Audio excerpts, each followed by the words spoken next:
مجھے احمد نگر جانا تھا۔ پاکستان میں بریفنگ کے دوران بھی بتایا گیا تھا کہ احمد نگر بھارتی آرمڈ یعنی ٹینکوں کی ٹریننگ کا مرکز ہے۔ اس ٹریننگ سینٹر میں آرمڈ کور کے جوانوں کو نہ صرف پہلے سے موجود ٹینکوں اور ان کی گنوں کے چلانے کی مشق کرائی جاتی ہے بلکہ روس سے درآمد شدہ ٹی سیریز کے نئے ٹینکوں کی ٹریننگ بھی دی جاتی ہے۔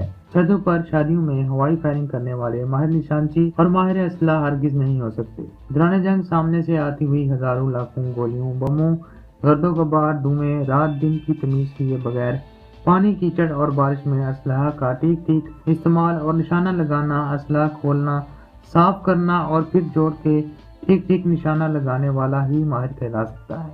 اس حقیقت کو ماننے سے میں کبھی انکار نہیں کروں گا کہ بھارتی افواج اگر طبیعت میں ہم سے بہتر نہیں تو کم تر بھی نہیں ہے۔ برصغیر پر مسلمانوں کی 1000 سالہ حکمرانی نے انہیں کم ہمت بنا دیا تھا اور 65 کی جنگ میں عددی لحاظ سے بہت کم پاکستانی افواج نے ان کے چکے چھڑا دیے، لیکن 71 کی جنگ میں پاکستان کو دلہت کر کے اور 90,000 پاکستانی افواج کو قیدی بنا کے ان کے مردہ حوصلوں میں جان پڑ گئی تھی اور پھر وہ اکھنڈ بھارت کا خواب دیکھنے لگ گئے تھے۔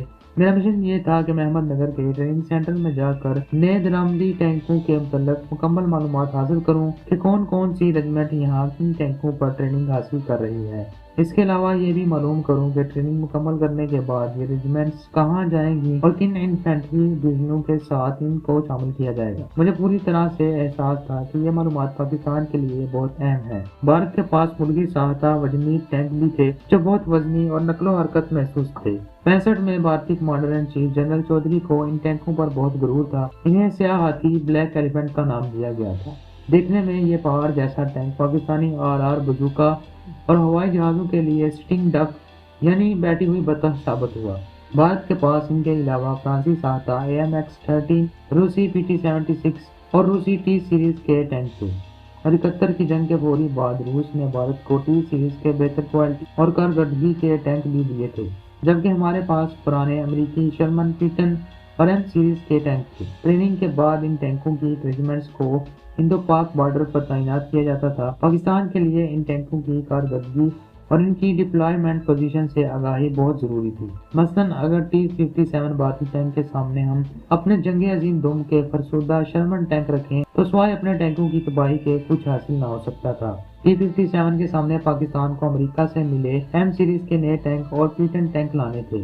اسی وجہ سے مجھے یہ اہم مشن سونپا گیا تھا۔ احمد نگر بمبئی سے تقریباً 500 کلومیٹر پہلے گوداوری دریا کے قریب بالکل الگ تھلگ جگہ پر واقع ہے۔ اس کے گردنواں میں بھی کوئی بڑی صنعت یا کوئی بڑا شہر نہیں ہے۔ گوداوری دریا کی ایک نہر احمد نگر کے بالکل قریب سے گزرتی ہے۔ یہ علاقہ ٹینکوں کی تربیت کے لیے نہایت موزوں ہے۔ یہاں اونچے نیچے ٹیلوں، ریت، کیچڑ اور پانی کی موجودگی سے ٹینکوں کی ہر طرح کی تربیت دی جا سکتی ہے۔ قریب 20-22 گھنٹے سفر کے بعد میں احمد نگر پہنچا اور ایک ٹھیک ٹھاک ہوٹل میں کمرہ لے لیا۔ میرا اہم مسئلہ ان ممنوعہ حدود میں داخل ہونا تھا جہاں بریگیڈ ہیڈ کوارٹر اور ڈویژن ہیڈ کوارٹر تھے۔ ٹریننگ کے علاقے میں داخل ہونا اول تو فضول تھا اور دوسرا تقریباً ناممکن تھا۔ بریگیڈ ہیڈ کوارٹر اور پھر اس کے توسط سے ڈویژن ہیڈ کوارٹر میں پہنچنے کے لیے میں نے اپنی بلینڈ چائے کا سہارا لیا اور دونوں جگہوں پر 21C اور ADO تک پہنچ گیا اور لنگر کے لیے اپنی چائے پیش کی۔ میں نے انہیں اپنا بمبئی کا نیو ڈاک پاڑے کا ایڈریس کارڈ دیا۔ یہ بزنس کارڈ میں نے دہلی سے ہی بنوا لیے تھے۔ احمد نگر میں ہوٹل میں رہائش کا بھی بتا دیا۔ مجھے یقین تھا کہ میری چائے کی کوالٹی اور قیمت ان کے لیے باعث کشش ہوگی۔ دونوں ہیڈ کوارٹرز میں جاتے ہوئے میں نے ڈویژن اور ریجیمنٹل نشانوں سے ان کی شناخت کی۔ وہ سب تقریباً ایک ہی ڈویژن کے بریگیڈ اور ریجیمنٹس کے تھے۔ اب مجھے تلاش تھی ٹریننگ لینے والوں کی۔ شام کو میں شہر میں گھومنے کے لیے نکل گیا۔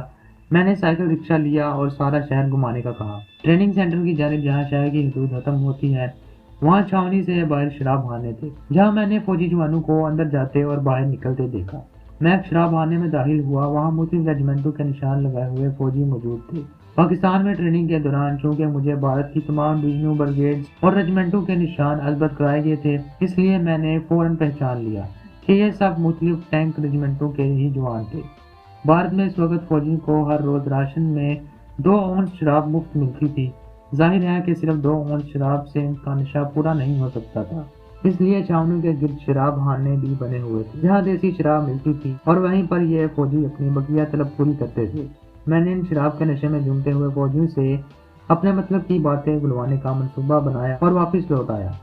اگلے دن میں پھر 21C اور ADOs کے دفاتر میں گیا मेरी चाय के नमूने भी वहीं पड़े थे। दोनों जगहों से मुझे कहा गया कि 1 महीने के अंदर वो फैसला करेंगे और अगर फैसला मेरे हक में हो गया तो मुझे मुसलसल सप्लाई जारी रखने के लिए ज़र-बयाना भी जमा करवाना पड़ेगा। मेरे साथ बाकायदा मुआहदा किया जाएगा कि मैं कब से सप्लाई शुरू करूं। दफ्तर के क्लर्कों वगैरह की गुफ्तगू से मुझे अंदाजा हो गया कि डिवीजन हेडक्वार्टर्स में एडीओज और ब्रिगेड हेडक्वार्टर्स में यह ब्रिगेड वहाँ के डिवीजन के तहत नहीं था। 2-1 और एडजॉइंट से रब्ता बढ़ाना, यूँ कह लीजिए कि इन्हें खुश करना लाजमी होगा, तभी मुझे कॉन्ट्रैक्ट मिल सकेगा। मैंने एडीओज के दफ्तर के एक ज़रा ज़्यादा ही गलंडरे किस्म के क्लर्क को अपने होटल में शाम को गपशप करने के अलावा खुश करने के हवाले से बातचीत करने की दावत दी। इसने होटल में तो आने से माजरत कर ली, क्योंकि शहर में कहीं कहबा खाने होने की वजह से फौजियों के लिए अक्सर इलाके आउट ऑफ बाउंड थे और एफआईयू और मिलिट्री पुलिस वाले फौजियों को इन ममनुआ इलाकों से पकड़ने के लिए घूमते फिरते थे। एक फौजी क्लर्क को शहर के एक होटल में एक अजनबी सिविलियन के साथ देखकर वो शक कर सकते थे। मैंने इसे कहा कि कुछ शामियों के बाद शराबखानों में से किसी एक पर मिल ले। वो मान गया और मुझे एक शराबखाने की लोकेशन समझाई कि वहाँ 8 बजे शाम मिलेगा।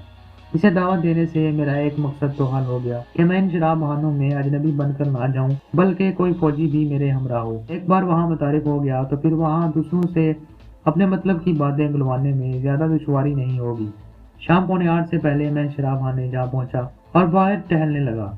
दरवाजे से अंदर देखा तो वो पहले ही बैठा हुआ था। मैं अंदर इसकी टेबल पर गया। इसने पुर्तबा खैर मकदम किया और इससे पहले कि वो कुछ आर्डर दे, मैंने वेटर को सबसे अच्छी शराब की पूरी बोतल लाने को कहा। चंद लम्हों तक इसने रस्मी सा एहतजाज किया, जिस पर मैंने कहा कि तुम एक फौजी मुलाजम पेशा और कलील तनख्वाह पाने वाले हो, जबकि मैं एक कारोबारी आदमी हूँ। इस दौरान इसके 2-3 वाकफकार भी आ गए। इन्हें भी मैंने अपने टेबल पर बुला लिया। शराबखाने के इस हाल में मुख्तलिफ टैंक रेजिमेंटों के जवान और एनसीओ मौजूद थे और बहुत गुल्ला गुबारा मचा रहे थे। मुझे कैसे ही माहौल की तलाश थी। मैं हासा चुकन्ना भी था, लिहाजा इस रात सुवाए इधर उधर की बातें और हंसने हंसाने के अपने काम की कोई बात न थी।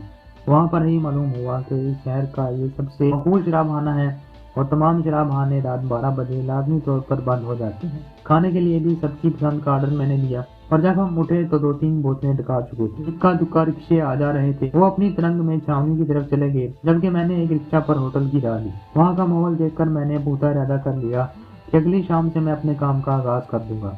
अगले रोज मैं 7 बजे शाम ही वहाँ पहुँच गया। इस वक्त भी शराबखाने में हाथे दाग। गुज़िश्ता रात की बड़ी टिप की वजह से वेटर ने बड़ी होश चहलाकी से मुझे एक खाली टेबल पर बिठाया और इस उम्दा शराब की बोतल ले आया। कुछ देर बाद मैं गिलास हाथ में थामे उठा और एक टेबल के पास से गुजरते हुए जानबूझकर लड़खड़ाया और गिलास एक फौजी पर अंडेल दिया। इस टेबल पर 5 फौजी बैठे थे। वो मुझे घूरने लगे। मैंने माजरत की, मुस्कुराया और फिर खिलखिलाकर हंस पड़ा। इससे पहले कि वो कुछ बोले मैंने कहा, बम्बई से आया हूँ। आप ही की छावनी में एडीओ से कारोबारी सिलसिले में मिल चुका हूँ। आपका मेहमान हूँ, लेकिन अब आप 5 मेरे मेहमान हैं। शराबी अंदाज में मैंने बहरे को कहा कि मेरे टेबल से मेरी बोतल और 2 मजीद बोतलें इसी टेबल पर ले आए। हर जगह पर निचले रैंक के फौजी और जवान अमूमन महदूद सोच रखते हैं। फिर जब एडीओज, जो कि लेफ्टिनेंट कर्नल के ओहदे का होता है, से मिलने वाला कारोबारी शख्स ऐसे रैंक में बेतकल्फी से बैठ जाए तो वो वहाँ से मुअज्जब हो जाते हैं। इन्होंने पहले तो मेरा मेहमान बनने से इनकार किया, लेकिन जब मैंने बेतकल्फी से इन्हें यार यार कहना शुरू किया तो इनकी झिझक खत्म हो गई और हासा दोस्ताना माहौल पैदा हो गया और थोड़ी ही देर में नौबत यहाँ तक पहुँच गई कि वो मेरे साथ ठट्टा मजाक करने लगे। मैंने नहायत होशियारी से गुफ्तगू का रुख अपने चाय के कारोबार और बाकी बंगाल की चाय और फिर साबका मछली पाकिस्तान से चाय बार की स्मगल होने की तरफ फेरा। मैंने इन्हें कहा कि मुझे ये समझ में नहीं आया कि हमारी अफवाज ने पाकिस्तानी फौज से ढाका में हथियार डलवाए और बजाय इसके कि पूरे मशरकी पाकिस्तान पर कब्जा कर लेते तो अखंड भारत का आधा ख्वाब भी सच हो जाता और हमारे देश की सरहदों पर भी वसअत आ जाती। इसके बजाय आप 90,000 पाकिस्तानी फौजियों को कैदी बना के ले आए। ना मालूम पाकिस्तान इन्हें वापस लेगा भी या नहीं। अब तो वो हम पर महज खुराक वगैरह का बोझ बनकर रह गए हैं। वो हंसने लगे। इनमें से एक जरा समझदार दिखाई देता था। वो बोला, साहब हम नुकसान में हरगिज नहीं बल्कि फायदे में हैं। 90,000 पाकिस्तानी फौजी हमारी कैद में हैं। इस शिकस्त से बाकी मांदा मगरबी पाकिस्तान की कमर टूट चुकी है और आपको हम बहुत जल्द दिखाएंगे कि बचा कुचा पाकिस्तान भी हमारे कब्जे में आ जाएगा। मैं जनाले का रहने वाला हूँ और फौज में 9 साल से टैंक रेजिमेंट में हूँ। हम शरणार्थी हैं और पेशावर के रहने वाले हैं। मेरे स्वर्गवासी पिताजी भी फौजी थे और 65 की जंग में अमर हो गए। वो कहा करते थे कि पूर्वी यानी मशरकी पाकिस्तान के मुकाबले में पश्चिमी यानी मगरबी पाकिस्तान को फतह करना आसान है, इसलिए कि पश्चिमी पाकिस्तान के साथ अफगानिस्तान हमारा दोस्त है। आधे से ज्यादा कश्मीर पर हमारा कब्जा है, जहाँ पर हम बुलंदी पर हैं। हमने इसी मकसद के हसूल के लिए 65 में पश्चिमी पाकिस्तान में जंग लड़ी थी। बेटक तक अफगानिस्तान आगे बढ़कर कब्जा कर लेगा और अपने बॉर्डर से आगे बढ़कर हम गुजरांवाला तक का इलाका फतह कर लेंगे। इधर कश्मीर से हमारी फौजें गुजरात, मीरपुर और मरी के रास्ते आगे बढ़कर सारे पाकिस्तान का तिया पाचा कर देगी। पाकिस्तान की फौजें बेक वक्त 3 महाजों पर लड़ने के काबिल नहीं। इसके मुकाबले में पूर्वी पाकिस्तान में दरियाओं की बहुतात और दलदली इलाकों की वजह से लड़ना और इसे फतह करना ज्यादा मुश्किल है। बर्मा भी हमारा ऐसा दोस्त नहीं जो ऐसे वक्त में हमारी मदद करे। अब पूर्वी पाकिस्तान में पाकिस्तानी फौजियों से हथियार डलवा कर और कैदी बनाकर हम इन्हें अपने देश में ले आए हैं। पूर्वी पाकिस्तान से हमारा फौजी मुआहदा है कि वो 20 साल तक 2 डिवीजन से ज्यादा फौज नहीं रखेगा।